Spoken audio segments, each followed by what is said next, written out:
Good morning.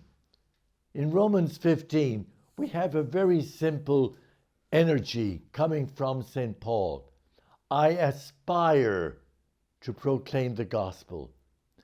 I ask myself, and perhaps you will also ask yourself, to what do I aspire? For what do I aspire?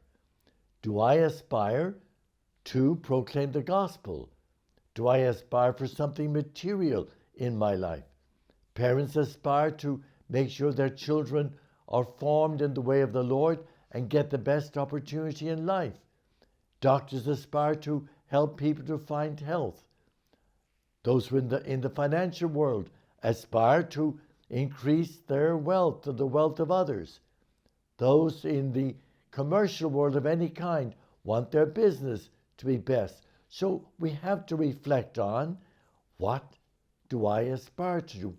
What are my aspirations, and do they sit well in light of my ultimate goal, to be with the Lord for all eternity?